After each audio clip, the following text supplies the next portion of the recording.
بسم اللہ الرحمن الرحیم. ناظرین السلام علیکم. YouTube news channel Kharian gazette میں ہوں گل بخشانی. پیش خدمت ہے گجرات کی ڈائری بعنوان اسلامی جمہوریہ پاکستان میں پاک فوج زندہ باد. ناظرین، بلدیاتی انتخابات کی خبریں آ رہی ہیں. امیدوار بلدیاتی اکھاڑے میں اترنے کے لیے اخبارات کی سرخیوں میں نظر آنے لگے ہیں. مسلم لیگ نون کے حاجی ناصر محمود کہتے ہیں گجرات شہر کے ہر یوسی سے مسلم لیگ نون کے امیدوار بلدیاتی انتخابات میں حصہ لیں گے. بلدیاتی الیکشن کے حوالے سے قیادت نے اپنے امیدواروں کو الیکشن کی تیاری کی ہدایت کی ہے. مسلم لیگ نون گجرات میں کلین سویپ کرے گی.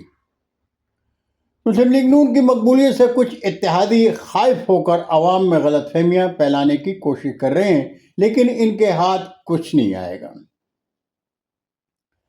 ناظرین، حاجی ناصر محمود مسلم لیگ نون کی مقبولیت کے حوالے سے جو کہہ رہے ہیں، چلو مان لیتے ہیں کہ وہ سچ کہہ رہے ہیں، لیکن ان کی اس بات کو کسی صورت تسلیم نہیں کریں گے کہ وزیر اعلیٰ پنجاب نے انہیں بلدیاتی انتخابات کی تیاری کے لیے کہا ہے.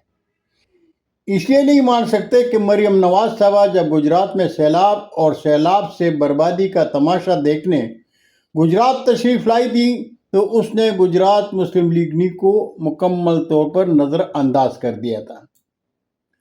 دوسرے لفظوں میں یہ کہہ سکتے ہیں کہ ضلع بھر کے مسلم لیگی رہنماؤں کو خاتون نے گاز تک نہیں ڈالی تھی، اس لیے کہ تخت وزارت اعلیٰ مسلم لیگ کاف کے سہارے پر قائم دائم ہے.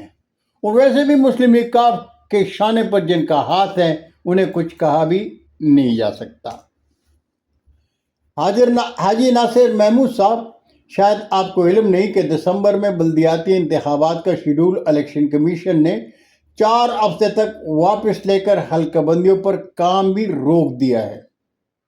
الیکشن کمیشن کا کہنا ہے کہ اگر ان 4 ہفتوں میں بلدیاتی انتخابات کی تیاری ممکن نہ ہوئی تو حالات کے مطابق کوئی فیصلہ کریں گے. لیکن حقیقت یہ ہے کہ پنجاب حکومت اور الیکشن کمیشن کے درمیان لٹکے ہوئے بلدیاتی انتخابات میں مسلم لیگ نون کو جب تک اپنی جیت کا یقین نہیں ہوگا اس وقت تک بلدیاتی انتخابات کا ہونا ناممکن ہے. لیکن اگر کسی وجہ سے بلدیاتی انتخابات کا انعقاد حکومت پنجاب کی مجبوری بن گئی تو پھر وہی کچھ ہوگا جو عام انتخابات میں ہوا تھا. عام انتخابات میں ضلع بھر میں طاقت کے سرچشمہ عوام نے اپنے ضمیر کی آواز پر ووٹ دیا تھا. لیکن نہ صرف ضلع گجرات میں بلکہ پورے پاکستان میں جو ہوا ایسا پہلے کبھی نہیں ہوا تھا. ضلع گجرات میں تحریک انصاف پہلے نمبر پر، مسلم لیگ نون دوسرے نمبر پر تھی، لیکن کمال حکمت عملی سے تخت گجرات پر مسلم لیگ کاف کو بٹھا دیا گیا، جس کی انتخابات میں کوئی پوزیشن ہی نہیں تھی. قوم جانتی کہ اگر مریم نواز صاحبہ کو کے دورہ وزارت اعلیٰ میں بلدیاتی انتخابات کا ڈرامہ کھیلا گیا تو وہ الیکشن نہیں سلیکشن ہوگی. اس لیے مسلم لیگ نون کے علاوہ اگر دوسری جماعتوں کے امیدوار بلدیاتی انتخابات کے اکھاڑے میں اترنے کا سوچ رہے ہیں تو ان کو دوستانہ مشورہ ہے کہ نہ تو عوام کو امتحان میں ڈالیں اور نہ اپنا وقت اور پیسہ برباد کریں. اس لیے آؤ مل کر نعرہ لگائیں، اسلامی جمہوریہ پاکستان زندہ باد.